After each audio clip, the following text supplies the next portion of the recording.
എനിക്ക് അവരെ കാണുമ്പോൾ എൻ്റെ മനസ്സിൽ ഭയങ്കര വൈരാഗ്യവും ദേഷ്യവും എല്ലാം ആയിരുന്നു. കാരണം കുറ്റപ്പെടുത്താൻ അധികാരം ഈശോയെ അങ്ങേക്ക് മാത്രമാണല്ലോ, മറ്റുള്ളവർക്ക് അതിനുള്ള അധികാരം കൊടുത്തിട്ടില്ലല്ലോ എന്ന് ഞാൻ ചങ്ക് പൊട്ടി നോലൊളിച്ച് ഞാൻ പ്രാർത്ഥിക്കുമായിരുന്നു. ഇപ്പോൾ കണ്ടിന്യൂസ് ഞാൻ പ്രാർത്ഥിച്ചു, ഞാൻ മാതാവിനെ കൈവിട്ടില്ല.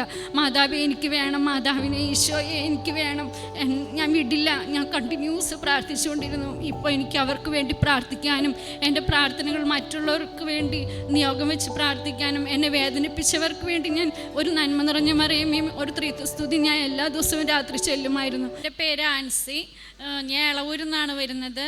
ഞാൻ ആദ്യമായിട്ട് ഉടമ്പടി എടുത്തത് 2019 ഡിസംബർ 26-ാം തീയതിയാണ്. ഞാൻ ഇവിടെ വന്നപ്പോൾ ഭയങ്കര വിഷമത്തിലും ഭയങ്കര നെഗറ്റീവ് മൈൻഡോടുകൂടിയാണ് ഞാനിവിടെ വന്ന് കയറിയത്. കാരണം വീട്ടിൽ ഒരുപാട് കുറ്റപ്പെടുത്തലുകളും ആരും സപ്പോർട്ടില്ലാതെ വീട്ടുകാരെല്ലാവരും ഞാൻ കാരണമാണ് ഈ വീട് നശിച്ചു പോകുന്നതെന്ന് എന്നെ വളരെയധികം കുറ്റപ്പെടുത്തി. ഞാൻ നിരാശയിലായി ഞാൻ എൻ്റെ വീട്ടിലേക്ക് പോയി. അങ്ങനെ ഇരിക്കുമ്പോഴാണ് എൻ്റെ വീട്ടിൽ ഇവിടുത്തെ കൃപാസനം പത്രം കണ്ടത്. ഞാൻ അതിൽ നോക്കി അതിൽ യൂട്യൂബ് ഉണ്ട്, ഫേസ്ബുക്ക് ഉണ്ടെന്നെല്ലാം എൻ്റെ അമ്മച്ചി പറഞ്ഞപ്പോൾ ഞാൻ അതിൽ നിന്ന് യൂട്യൂബ് എടുത്ത് അച്ഛൻ്റെ ടോക്കുകളും സാക്ഷ്യങ്ങളും കേട്ടു. പിറ്റേ ദിവസം തന്നെ ഞാൻ ഇവിടെ വരികയും ഉടമ്പടി എടുക്കുകയും എനിക്ക് സാധിച്ചു. പിന്നീടുള്ള ആ ദിവസങ്ങളെല്ലാം ഞാൻ ഉടമ്പടിയിൽ കൃത്യമായി പാലിക്കുകയും കുമ്പസാരിക്കുകയും വിശുദ്ധ കുർബാനയിൽ പങ്കുകൊള്ളാൻ കിട്ടുന്ന അവസരങ്ങളെല്ലാം മാക്സിമം വിനിയോഗിക്കുകയും ചെയ്തു. എനിക്ക് അവരെ കാണുമ്പോൾ എൻ്റെ മനസ്സിൽ ഭയങ്കര വൈരാഗ്യവും ദേഷ്യവും എല്ലാം ആയിരുന്നു. കാരണം കുറ്റപ്പെടുത്താൻ അധികാരം ഈശോയെ അങ്ങേക്ക് മാത്രമാണല്ലോ, മറ്റുള്ളവർക്ക് അതിനുള്ള അധികാരം കൊടുത്തിട്ടില്ലല്ലോ എന്ന് ഞാൻ ചങ്ക് പൊട്ടി നോലൊളിച്ച് ഞാൻ പ്രാർത്ഥിക്കുമായിരുന്നു. ഇപ്പോൾ കണ്ടിന്യൂസ് ഞാൻ പ്രാർത്ഥിച്ചു, ഞാൻ മാതാവിനെ കൈവിട്ടില്ല. മാതാവെ എനിക്ക് വേണം, മാതാവിനെ ഈശോയെ എനിക്ക് വേണം, ഞാൻ വിടില്ല. ഞാൻ കണ്ടിന്യൂസ് പ്രാർത്ഥിച്ചുകൊണ്ടിരുന്നു. ഇപ്പോൾ എനിക്ക് അവർക്ക് വേണ്ടി പ്രാർത്ഥിക്കാനും എൻ്റെ പ്രാർത്ഥനകൾ മറ്റുള്ളവർക്ക് വേണ്ടി നിയോഗം വെച്ച് പ്രാർത്ഥിക്കാനും എന്നെ വേദനിപ്പിച്ചവർക്ക് വേണ്ടി ഞാൻ ഒരു നന്മ നിറഞ്ഞ മറിയമേയും ഒരു ത്രിത്വസ്തുതി ഞാൻ എല്ലാ ദിവസവും രാത്രി ചൊല്ലുമായിരുന്നു. ഇപ്പോൾ എനിക്ക് അവരെ കാണുമ്പോൾ സന്തോഷവും ആ ദേഷ്യവും വാശിയും എൻ്റെ മനസ്സിൽ നിന്ന് വിട്ടുപോയി. രണ്ടാമത്തെ സാക്ഷ്യം, എൻ്റെ അനിയൻ്റെ കല്യാണമായിരുന്നു. 33 വയസ്സുണ്ടായിരുന്നു. അവൻ ദുബായിൽ നിന്ന് ലീവിന് വന്നപ്പോൾ അവൻ്റെ ലീവ് കഴിയാറായി, അവൻ പോകാറായി. അവൻ നോർമൽ അല്ലാതായി. അവൻ എന്തൊക്കെയോ പറയുന്നു, വീട്ടിലോ ഒച്ചപ്പാടും ബഹളവും ഉണ്ടാക്കുന്നു. ഞാൻ ഉടമ്പടിയിൽ അച്ഛൻ്റെ ധ്യാനത്തിന് നിയോഗം വെച്ച് സമർപ്പിച്ച് പ്രാർത്ഥിച്ചുകൊണ്ടിരിക്കുന്ന സമയത്ത് തന്നെ എൻ്റെ ചെവിട്ടിൽ വന്ന് ഒരു സ്വരത്തിൽ ഞാൻ പയ്യെ ഒന്ന് മയങ്ങിപ്പോയി. അപ്പോൾ എൻ്റെ ചെവിട്ടിൽ പറഞ്ഞു, ഇന്ന് ലേറ്റ്. ഞാൻ പ്രാർത്ഥിച്ചിരുന്നു, മാതാവേ ഒരുപാട് കേസുകളൊന്നും പോയി കാണാൻ ഞങ്ങളുടെ കയ്യിൽ കാശില്ല, വാടകയ്ക്ക് കാർ എടുക്കണം, ദൂരെ യാത്രയ്ക്ക് പോകണം, അതൊന്നും പറ്റത്തില്ല അമ്മേ എന്ന് ഞാൻ പ്രാർത്ഥിച്ചു. എനിക്കൊരു അടയാളം വേണം അമ്മേ, അനിയന് ഏത് കല്യാണമാണ് വരേണ്ടത് എന്ന് മനസ്സിലാക്കി തരണേ, തിരിച്ചറിയണേ അമ്മേന്ന്. ധ്യാനം കൂടിക്കൊണ്ടിരിക്കുമ്പോൾ തന്നെ എൻ്റെ ചെവിട്ടിൽ വന്ന് സംസാരിച്ചു. ഒരു സ്വരം എൻ്റെ ചെവിട്ടിൽ വന്ന് പറഞ്ഞു, ഇന്ന് രാത്രി കുറച്ച് ലേറ്റായിട്ട് ഒരാലോചന വരും, അത് നടക്കുമോ എന്ന് പറഞ്ഞു. ഞാൻ അന്ന് എൻ്റെ വീട്ടിൽ എൻ്റെ അമ്മച്ചീനെ വിളിച്ചില്ല. പിറ്റേ ദിവസം ഞാൻ എൻ്റെ അമ്മച്ചീനെ വിളിച്ചു.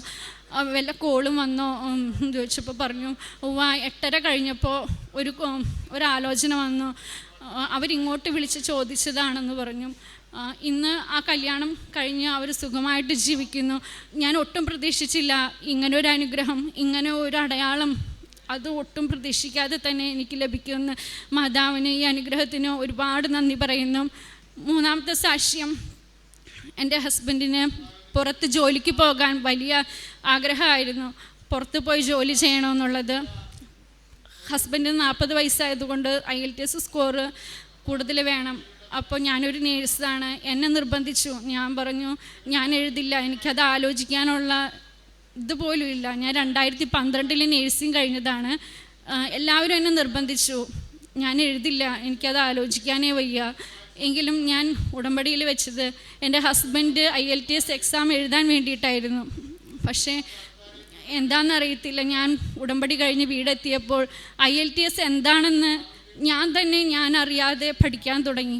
ആദ്യമായിട്ട് 2 വർഷം മുമ്പാണ് ഞാൻ IELTS എന്താണെന്ന് അറിഞ്ഞത്. ഞാൻ മാതാവിനോട് പ്രാർത്ഥിച്ചു, മാതാവേ ഞാൻ നിയോഗം വെച്ചത് എൻ്റെ ഹസ്ബൻഡ് എഴുതാൻ വേണ്ടിയിട്ടാണ്, പക്ഷേ ഞാനാണ് ഇവിടെ വന്ന് ഞാനാണ് എഴുതാൻ പോകുന്നത് എന്നറിഞ്ഞപ്പോൾ തന്നെ ഞാൻ മാതാവിനെ കൂട്ടുപിടിച്ചു. ഞാൻ വിട്ടില്ല. മാതാവേ എനിക്ക് ശക്തി തരണേ. അങ്ങനെ ഞാൻ ക്ലാസ്സിന് പോകാൻ എനിക്ക് മടിയായിരുന്നു. എനിക്ക് 35 വയസ്സുണ്ടായിരുന്നു. ഞാൻ ക്ലാസ്സിന് അറ്റൻഡ് ചെയ്യാൻ ചെല്ലുമ്പോൾ ഇപ്പം ചെറിയ കുട്ടികളാണ് ക്ലാസ്സിലില്ല ഇരിക്കുന്നത്, കോച്ചിങ് ക്ലാസ്സിലിരിക്കുന്നത്. ഒരു സെൻറ്റൻസ് പോലും അറിയത്തില്ല എനിക്ക്. എങ്കിലും ഞാൻ മാതാവിനെ വിട്ടില്ല, പ്രാർത്ഥിച്ചു, ഉടമ്പടി കൃത്യമായി പാലിച്ചു. എക്സാമിന് ഡേറ്റ് എടുത്തു. ഡേറ്റ് എടുക്കുന്നതിന് മുമ്പേ ഞാൻ കുമ്പസാരിച്ച് ഒരുങ്ങി. എനിക്ക് ആശ്രമം പിടിച്ചിട്ട് ഞാൻ അടുത്തുള്ള പള്ളിയിൽ കുമ്പസാരിക്കാൻ പോയി. മാതാവേ എനിക്ക് പേടിയാവുന്നു, കാശ് കൊടുക്കാൻ എനിക്ക് പേടിയാവുന്നു എക്സാമിന്. കുമ്പസാരക്കൂട്ടത്തിൽ ഇരിക്കുന്നത് ജോസഫ് അച്ഛനായിരിക്കണേ, എന്തെങ്കിലും ഒരു ധൈര്യം എനിക്ക് തരണേ എന്ന് ഞാൻ പ്രാർത്ഥിച്ചു. കുമ്പസാരം കഴിഞ്ഞപ്പോൾ അച്ഛൻ എൻ്റെ അടുത്ത് ചോദിച്ചു, അച്ഛനെ എനിക്ക് അറിയത്തില്ല, അച്ഛൻ എൻ്റെ അടുത്ത് ചോദിച്ചു, മോൾ എന്തിനാ ടെൻഷൻ അടിക്കുന്നേ, മോൾക്ക് എന്താ വിഷമം എന്ന് ചോദിച്ചു. അച്ഛൻ എനിക്ക് IELTS എക്സാം പേടിയാണ്, ഡേറ്റ് എടുക്കാൻ പേടിയാകുന്നു. അപ്പോൾ അച്ഛൻ പറഞ്ഞു, മോളെ വെച്ച കാലം പിറകോട്ട് വെക്കരുത്, മുന്നോട്ട് പോവുക, ധൈര്യമായിരിക്കുക. അച്ഛനെ പറഞ്ഞപ്പോൾ തന്നെ എനിക്ക് ധൈര്യമായി. അതെന്നോട് മാതാവ് പറഞ്ഞതാണ് അച്ഛനിലൂടെ എന്ന് ഞാൻ പൂർണ്ണമായി വിശ്വസിച്ചു. അങ്ങനെ എക്സാം എടുത്തു, ഡേറ്റ് എടുത്തു. മാതാവിനോട് ഞാൻ പ്രാർത്ഥിച്ച സ്കോർ തന്നെ എനിക്ക് മാതാവ് നൽകി.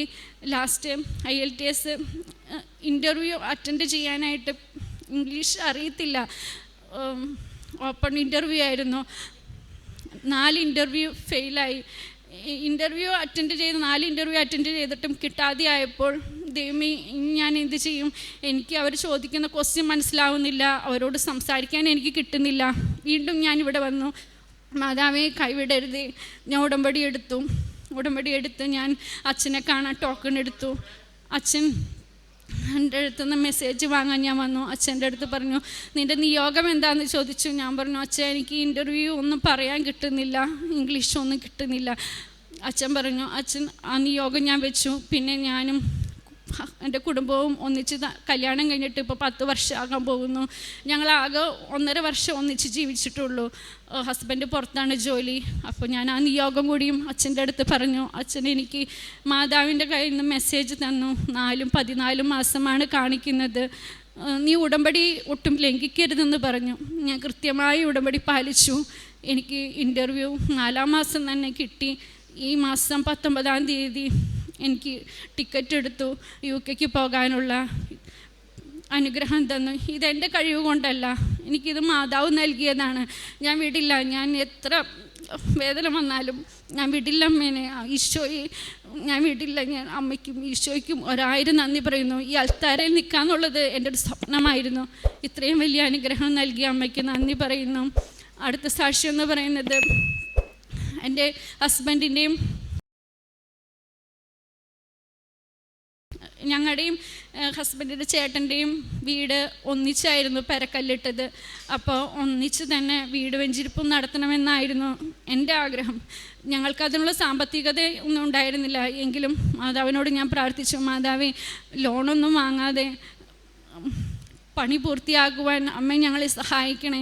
ഞാൻ ഇന്നും രാത്രിയും കൃത്യം 5 മണിക്ക് എണീക്കും, ഒരു കൊന്ത ഞാൻ ചെല്ലും. എന്നിട്ട് ഞാൻ 5:30 പ്രാർത്ഥനയും കഴിഞ്ഞിട്ടാണ് ജോലിക്ക് പോകത്തുള്ളൂ, കിച്ചണിലെ ജോലിക്ക് കയറത്തുള്ളൂ. വിടില്ല ഞാൻ മാതാവിനെന്നും പറഞ്ഞ് ഞാൻ മുറുക്കെ പിടിച്ചു. ഒരു ലോണും എടുക്കാതെ തന്നെ പൈസയ്ക്ക് ആവശ്യം വന്നപ്പോൾ ഫ്രണ്ട്സിനോട് ചോദിച്ചു, അവർ തന്നു. കൃത്യം 1 വർഷത്തിനുള്ളിൽ അവരുടെ കയ്യിൽ നിന്നെല്ലാം വാങ്ങിയത് തിരിച്ചു കൊടുക്കാൻ മാതാവ് എൻ്റെ ഹസ്ബൻഡിനെയും ഞങ്ങളെ കുടുംബത്തെയും ഒരുപാട് അനുഗ്രഹിച്ചു. പിന്നെ എനിക്ക് വണ്ടി ഓടിക്കാൻ ഭയങ്കര പേടിയായിരുന്നു. ഞാൻ മാതാവിൻ്റെ കാശ്രൂപം മുറുകെ പിടിക്കും, കഴുത്തിൽ മാതാവിൻ്റെ കാശ്രൂപം ധരിക്കും. ഞാൻ ആ വണ്ടി ഓണാക്കുമ്പോൾ തന്നെ ഞാനറിയാതെ തന്നെ കൃപാസന മധ്യസ്ഥ പ്രാർത്ഥന എൻ്റെ വായിൽ വരും. ഞാനത് കണ്ടിന്യൂസ് ചൊല്ലിക്കൊണ്ടിരിക്കും. വിശ്വാസ പ്രമാണം എങ്ങനെയാണെന്ന് എനിക്കറിയത്തില്ല, ഞാൻ ഓർത്തല്ല ചെല്ലുന്നത്. എങ്കിലും എൻ്റെ മനസ്സിൽ ആ വണ്ടിയുടെ കീ ഓണാക്കുമ്പോൾ തന്നെ ഈ പ്രാർത്ഥന എൻ്റെ മനസ്സിൽ വരും. ഞാൻ ഓട്ടോമാറ്റിക്കായി ചൊല്ലിക്കൊണ്ടിരിക്കും. പിന്നെ ഞാൻ അച്ഛൻ്റെ ധ്യാനങ്ങളെല്ലാം കൂടാറുണ്ട്. അച്ഛൻ പറഞ്ഞിട്ടുണ്ട്, നിന്നിലാണ് നിൻ്റെ കുടുംബം രക്ഷ പ്രാപിക്കുന്നതെന്ന്. ഞാൻ പ്രാർത്ഥിക്കുമായിരുന്നു, മാതാവേ എന്നിലൂടെയാണ് എൻ്റെ കുടുംബം അനുഗ്രഹിക്കപ്പെടുന്നത്, എന്നിലൂടെയാണ് അമ്മയുടെ കൃപ വർഷിക്കുന്നത്. ഞാൻ എല്ലാ സാക്ഷ്യങ്ങളും കാണുകയും ധ്യാനം കൂടുകയും ചെയ്തുകൊണ്ടിരുന്നു. ഇത്രയും അനുഗ്രഹം നൽകിയ അമ്മയ്ക്ക് 1000 നന്ദി പറയുന്നു.